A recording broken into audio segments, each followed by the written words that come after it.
Media recognition from Bloomberg, Reuters, recycling trade publications. Patented process for 100% recovery of critical metals, including cobalt, lithium, nickel, manganese, aluminum. American Manganese is focused on recycling lithium-ion batteries for electric vehicles. American Manganese trades on the TSX Venture, AMY, the US, AMYZF, and Frankfurt 2AM. For more information, visit AmericanManganeseInc.com or phone me, Larry Ray, at 778-574-4444.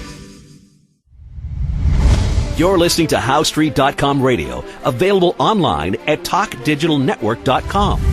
Welcome to HowStreet.com radio, the online source for market opinions. Here is Jim Goddard. My guest is Danielle Park, editor of the popular blog Juggling Dynamite and president of Venable Park Investment Council Incorporated, her website jugglingdynamite.com and also venablepark.com. Welcome back to the show, Danielle. Hey, thank you, Jim. Danielle, when it comes to investing, knowledge versus experience, who wins out? Well, knowledge, no. I think the problem is people take information off the internet and off of the sales side very often as knowledge, when in fact it's just information and bait a lot of the time. And then, my point would be experience retained through various market cycles will ultimately always trump any kind of information that is disseminated that way, because if you're looking at how to manage risk through that, it's very important that you understand perspective and top down and not just clickbait. And I think that's, there's a few of us who are independents who have been through several cycles, who don't work for the product sales side, who are always trying to educate people, because it's classic, the behaviors that they exhibit, the things they say, the overconfidence they come to late in the cycle. It's classic human behavior, and it's wild to watch. It really is. And then, on the other hand, you've got this whole cohort of economists and central bank folks who are trying to talk up inflation at all times because they know we have this debt mess in the world that they've greatly enabled for the last few decades. And so they're always trying to talk the game of we're going to have inflation, because if they don't do that, then all of a sudden they face the reality that incomes aren't going up and the debt weight is going to weigh, and there's no quick way to get rid of it. And I think that's where we get into this concept of the balance sheet recession, which of course Richard Koo, who is the chief economist for Nomura Securities out of Japan, but he was a Federal Reserve economist, a Federal Reserve in New York, and he also has been advising the Bank of Japan over the last 30 years as they came from, Japan experienced on a micro level what the world has experienced in the past couple of decades, which was they saw this rapid acceleration in their economy and money supply in the 1980s, which accumulated in this massive asset bubble, both in the stock market as well as in the real estate market. And then levered off that was all the corporations and individuals who borrowed endless amounts of money while asset prices were going up. And in fact, what it got to was this unprecedented bubble where valuations were absolutely ludicrous. And everything, of course, collapsed together eventually. And what happened was that the debts were all remaining on the balance sheets of all the corporations while the asset prices plunged, as well as for the individuals. And at that point, the Bank of Japan and the government of Japan was being, seeking advice about what policies might be effective as they faced this really 15-year recession in Japan.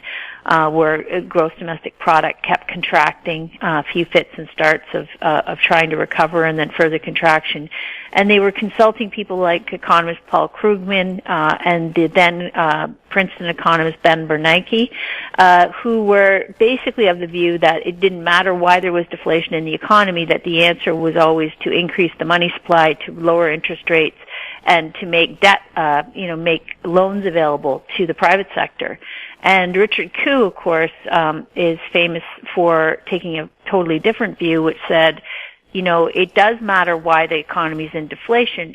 And if the reason that that credit is not expanding, that businesses are not borrowing, is because they have too much debt already, and they've seen the balance the asset side of the balance sheet collapse, then no amount of free money and cheap rates or zero interest, none of that is going to help them because, in other words, it's not going to cause them to borrow more and spend. In fact, all it's going to do is cash flow coming in is going to be directed to paying down debt. And so you get a negative multiplier effect. So you can increase the stock of capital available in the banking system as much as you want, but at some point you have to make that horse drink, and you can't do it through monetary policy. So his argument was you need to do it through fiscal policy, and that means, through taxation, through incentives for certain kinds of investment. And ultimately, none of that is a quick fix. It's all very slow moving. It takes years to dig back out of a debt hole, which is something I've been talking about for a long time. Every time that the central banks and the governments have tried to reignite demand in the economy, add more debt to the private sector, ultimately all they've done is dig a bigger and bigger lasting hole. And so that's where we are today. When you look at the stock market has, continued to inflate, but a lot of the major economic indicators have turned down already over the last several months. So, it's a very important to understand the macro big picture, because now we've got even more debt, which means we're going to be paying it back or writing it down for years to come. And when you couple that with the demographics and now the fallout that will be lasting from the pandemic in terms of, the lost life of the pandemic, the decreased life expectancy, all those factors, and not to mention even lower birth rates now than before the pandemic, which was already, non-replacement level in most of the developed countries in the world. The birth rate had fallen well before the pandemic, and its recent reports are suggesting that it's come off even more as people have been quite, concerned and anxious and not wanting to bring children into the world in this time. And I think, frankly, the environmental concerns, the rising heats, the waves of fire, all this stuff is really just weighing on younger people and making them question the whole decision of whether to go ahead and bring children into the world. So all that is very deflationary. So on the other end of it, you've got central banks trying to talk up inflation and asset prices, but everyone who understands the big picture says, well, you can do that a little bit longer if you want, but ultimately monetary policy is completely ineffective. No matter how much you push rates down, you're not going to see this expansion of credit and demand the way you hope over an extended period of time.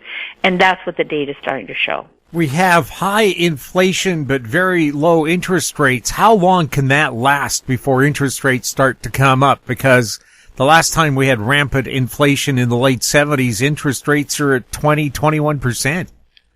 It's a completely different environment. That's, I think, the point that I was just making, is that you can have interest rates at nil for a very long time in this type of dynamic, and it won't make any difference because the appetite for credit will have been quashed for a considerable period of time.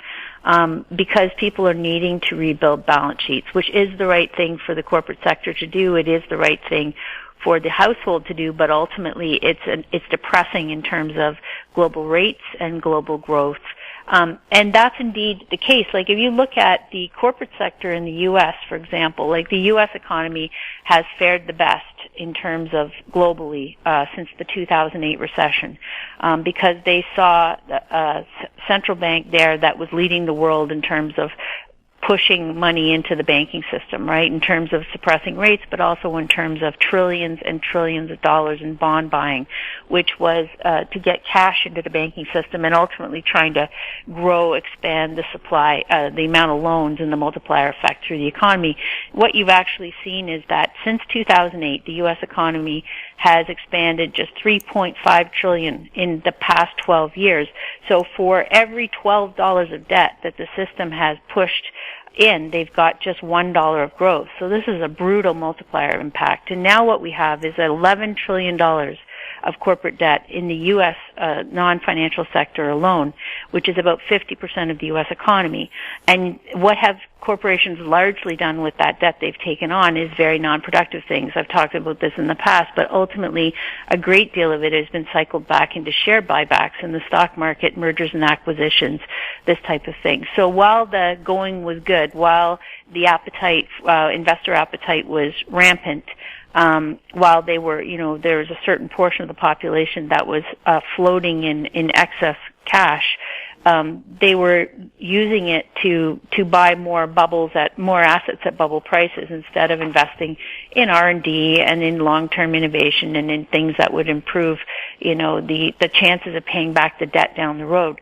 So what we've got now, I think, is very similar. It really does remind me of the setup to the Japanese debacle that began in 1989 when asset prices stopped going up and all of a sudden the implosion of all that debt and the need to service it and the need to pay it off as asset prices came down really was this weight that couldn't be shaken no matter what they did in terms of the rate picture.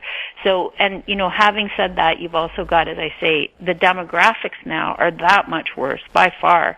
If you think back in the 70s when we had this, it was actually a very anomalous period of inflation that took off in the late 60s and into the 70s.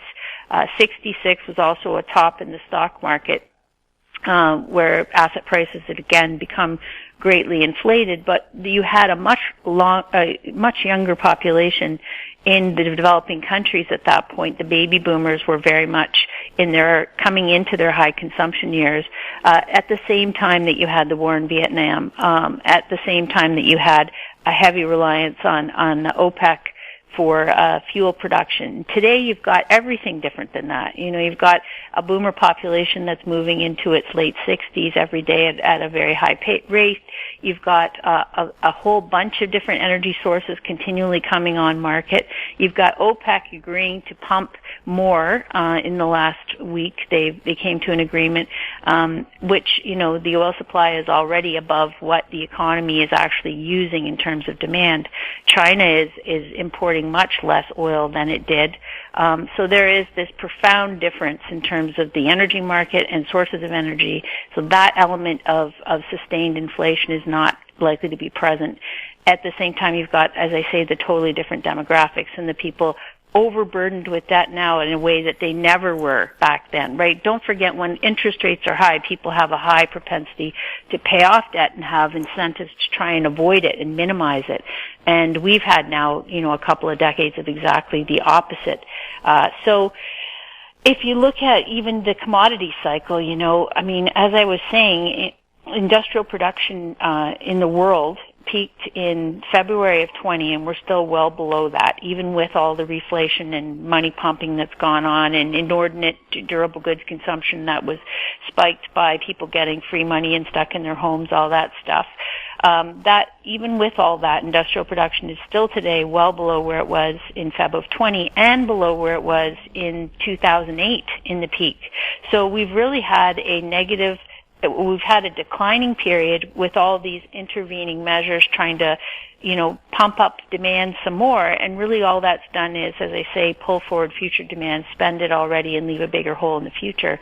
So the commodity cycle is now in a downturn again, because, the ECRI's work on, the commodity super cycle stuff that everyone's been talking about, they're saying that we're now into the down cycle of that, have been since about March.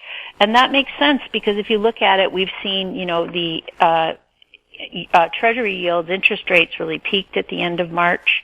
And since then we've had a downturn in things like, the energy stocks are off significantly since June. The miners are off. The gold miners are off about 28% since last July. Inflation expectations has profoundly declined. The credit impulse, which is something that leads the overall GDP growth in the economy. In the U.S., it's really fallen. The change in flow of credit, that is, not the supply. Again, this is a big differentiation that most people miss, is just creating the supply of money, offering credit, getting the banks to try and force them to lend to people isn't what actually drives borrowing and spending in the economy. It's actually the flow of that money through the economy, not just supply, but the actual flow of credit. And so that's that whole issue of, M2 money supply being very high in the world, but the velocity of money plunging to the lowest level we've seen in 50 years. The same goes with this credit impulse stuff. So it leads, it's one of the most reliable leaders of GDP growth, and it's been falling now since last summer. Same with the economic surprise index in the U.S. It peaked last summer. So I think we're very much into the downturn. Yes, we have some resilient, lasting inflation in housing, which has been obscene in the last year, and rents have been impacted by that, both because there's a few factors there, but the mobility of workers leaving certain areas because they could work from home or work virtually has pushed up rent in new areas where an influx of population has meant that they could get more rent in the places. You've also got a bunch of investors, again, the Blackstones of the world buying up whole blocks of homes as, quote, investments for cash flow purposes. That's really helped to drive up the price of housing. Squeeze out for first-time home buyers, and that's all, again, increased, forcing them to rent. So these are sort of short-term pressures around all of the pandemic and all of the mobility and movement that's happened, and then this influx of this extreme amounts of liquidity in a very tiny amount of the population and in the investor class. But once those things dissipate, everything else is really turned down. And so I think we're going to see that inflation expectations continue to fall. And I think that over the next year, they're going to become profoundly negative again. I think we've seen peak growth, peak inflation, peak asset prices, and now we're going to see the mean reversion period again. We'll have more with Danielle Park right after this.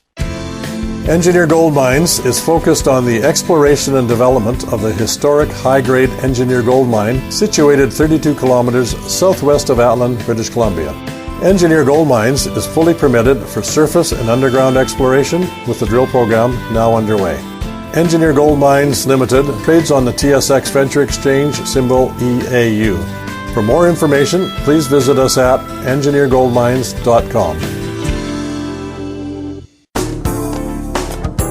Don't miss out. Stay informed. Receive the HowStreet.com weekly recap with thought-provoking podcasts, radio, and articles delivered to your inbox. Sign up for the HowStreet.com weekly recap on our homepage at HowStreet.com. Welcome back. We're speaking with Danielle Park. Danielle, the Canadian Parliamentary Budget Office says taking in the current government's spending and savings habits, it'll be 2070 before Canada sees a balanced federal budget again. How does that impact us? Well, that's in keeping with what I'm speaking about here. So and this goes back to Richard Koo's work as well about balance sheet recessions, which we had, for example, in the from the 1929 peak, there was actually a property price peak in the mid-20s.